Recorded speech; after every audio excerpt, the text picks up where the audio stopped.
Alright, welcome to another episode of me talking about things that tickle my autism just right.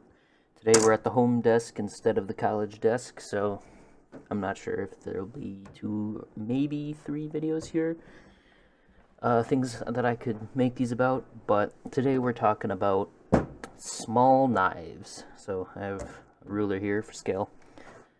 I'm going to start off with some regular size knives to compare the small ones to. This is a like $60 Amazon out the front, not anything special. It's like a 3 3/4 inch blade, just over 9 overall. And this is what I would call like a regular full size, on the larger side of what you would carry as an everyday knife for folding knives.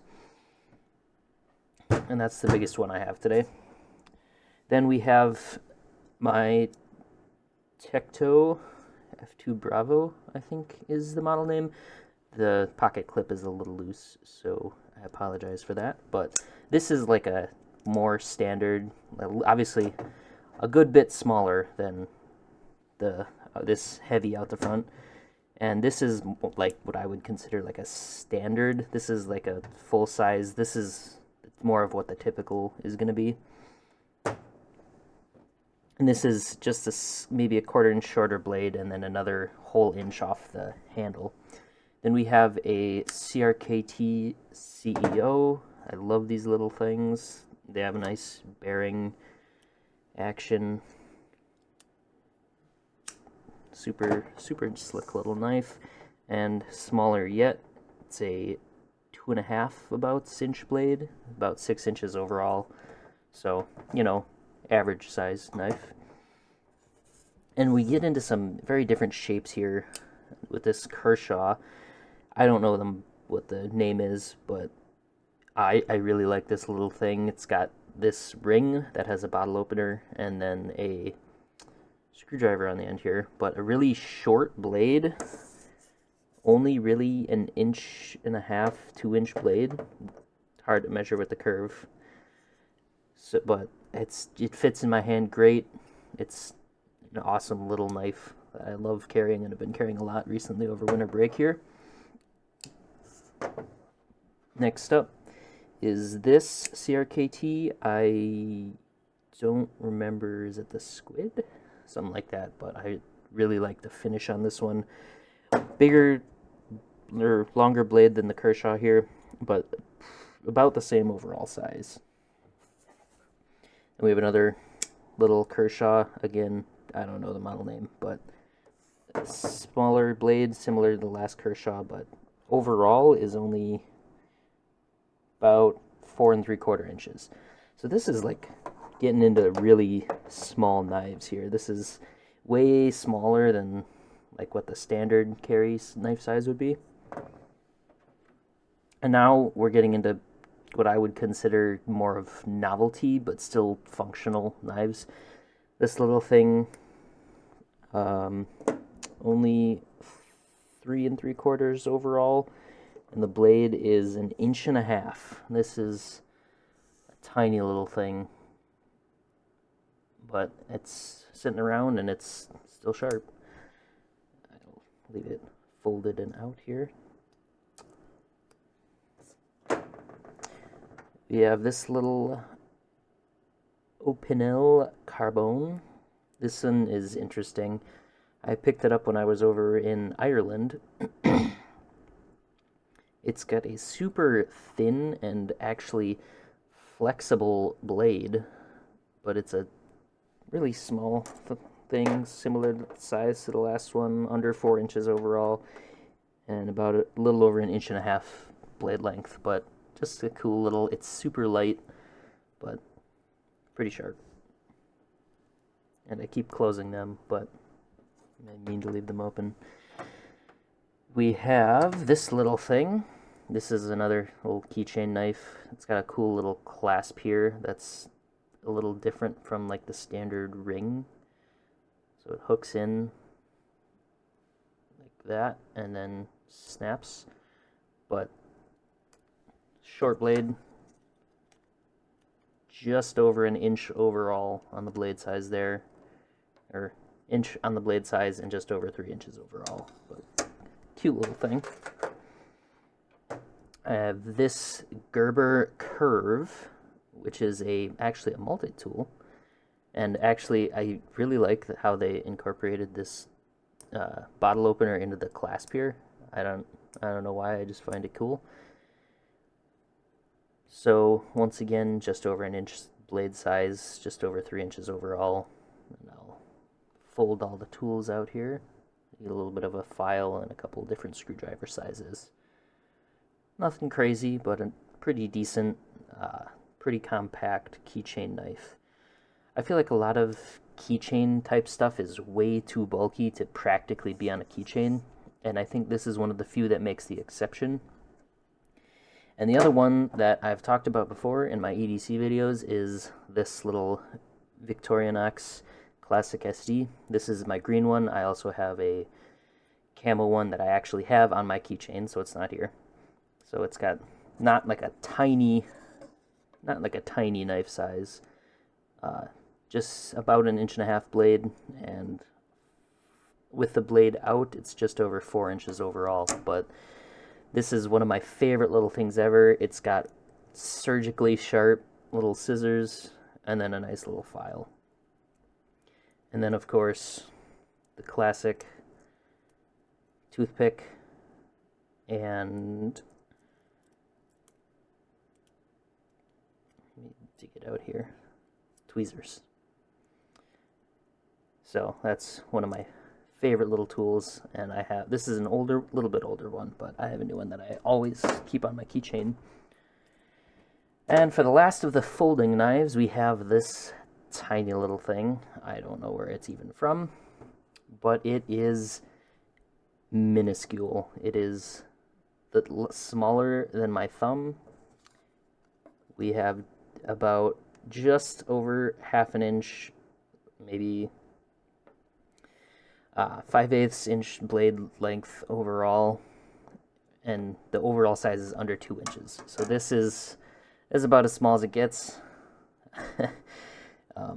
I don't carry this one on me yet because it is pretty much too small to practically use, and it is a little hypocritical. You'll see why, but this is, I just like it. There's not like anything crazy about it. It's just a little tiny little knife that I like carrying on me. And I actually got this from my mom, who carries a Spyderco that's slightly bigger than this. So that's cool. Okay, this is already taking way longer than I expected it would. But once again, we have a fairly standard sized fixed blade. This is a knife by True. I think it's just called the fixed blade. It's a one-piece full tang with a rubberized handle, and I absolutely love it. It's super ergonomic, and I carry it all the time with one of these typical sheaths. But for length, we have a 4-inch blade and just over 9 inches overall. So, funnily enough, this folding knife is actually almost identical length to the fixed blade. So that's one of the reasons I don't carry this one very often. But this thing is awesome. It's one of my most carried fixed blades. I guess I can leave it out. And then we have a few handmade ones. So we have this one, this one, this one, and then I have, I believe, 3 others that are all made by the same guy in Minocqua, Wisconsin. But these are Damascus, full tang, just sweet little handmade. This one's cool. I don't really use them very often, but they're some of my favorite collection pieces. They're some of these 2 in particular are some of the earliest collection pieces.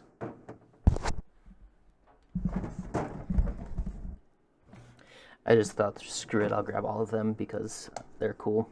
So there's this one, which I just got this year, and is a little bit shorter than the other fixed blade I was talking about.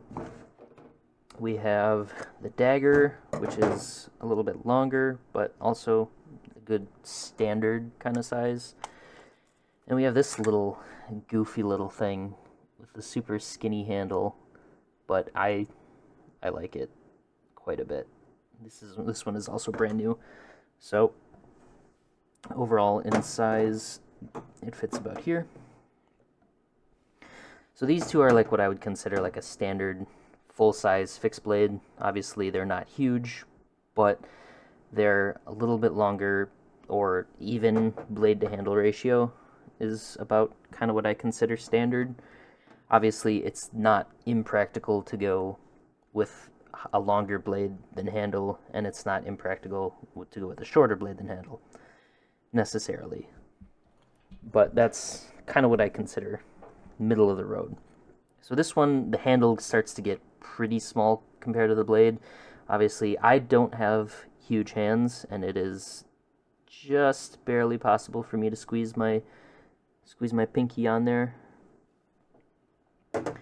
This one is actually better for holding because you can put one finger through the hole in the blade. This one is small enough to where I can't fit my pinky on it, but I can brace my pinky against the bottom of it and still have a really good grip on it. And this one, once again, similar to the last one, very small. Moving on to some more standard knives, less handmade, which are hard to compare to kind of industry knives. We have this little Guidesman, I forget the name, but it's like $9. I got it at Menards, sorry. But it's a little fake dagger. It's a spear point, but it's only got one blade. Only one side is sharpened, and I have the other side ground down a little bit, but not fully sharpened. And this was, in my EDC video, what I brought up as my standard neck knife I carry. I tied this little cross onto the front of the sheath there, and it's still a good knife. For $9, I believe it's ACR 13. Yeah, so it's for $9, it's not bad at all. We have here the CRKT Minimalist Bowie, which is $23.87.